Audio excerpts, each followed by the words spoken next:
Thank you so much. Yes. Do you fast? Yes, I do. Okay. And why do you do? The reason for me is quite simple. The way that our religion is taught to us and the way we follow it is we begin with the premise that Islam is built on 5 pillars. Because of this choice of the language and the way that Islam describes itself, when something is obviously built on 5 pillars, it means that the 5 pillars are critical to the foundation and the safety and the sound meaning of that particular building. One of those 5 pillars is fasting.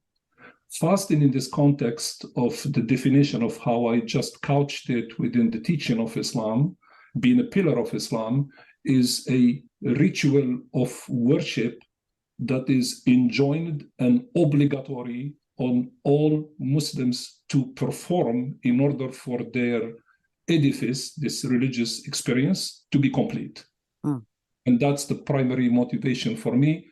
Said very simply, in fasting, I am obeying the command of my Creator. Yeah, thank you. So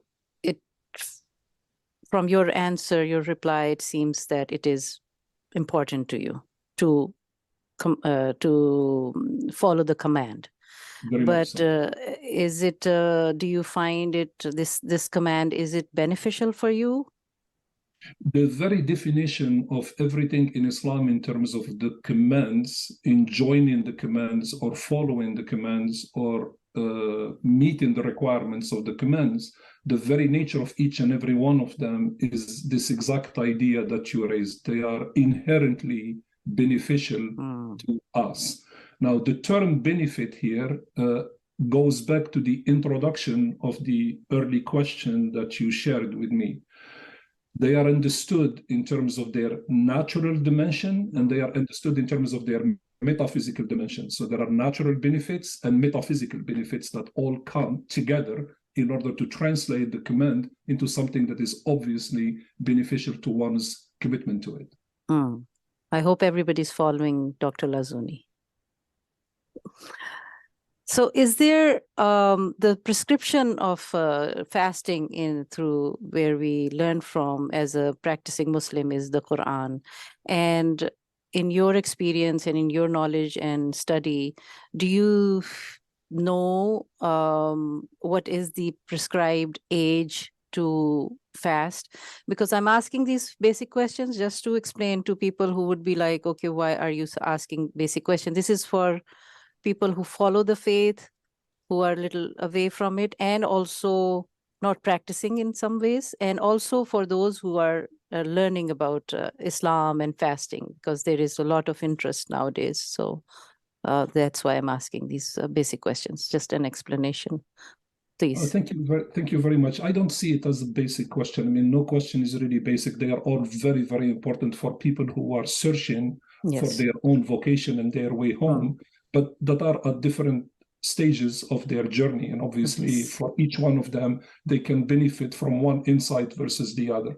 So for all those who are looking for these, call them preliminary answers in order for them to start their journey, to them, these answers are critical and as advanced as any other answers. So let us start with the beginning in terms of where it comes from, and then we can build on it. And you can please, if you can recite or translate the verse from the Quran, I will appreciate that. Thank you.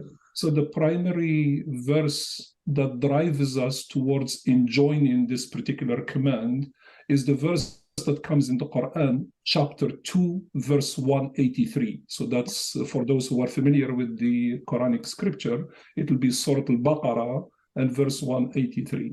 So the verse reads as follows: أعوذ بالله من الشيطان الرجيم يا أيها الذين آمنوا كتب عليكم الصيام كما كتب على الذين من قبلكم لعلكم تتقون. Roughly translated, it means, O ye who believe, fasting is enjoined upon you as it is enjoined upon those nations that came before you, so you may find God consciousness. So the verse is in of itself self-explanatory because it provides 2 dimensions that are very important. The first one is that the experience of fasting did not get discovered with Islam for the first time.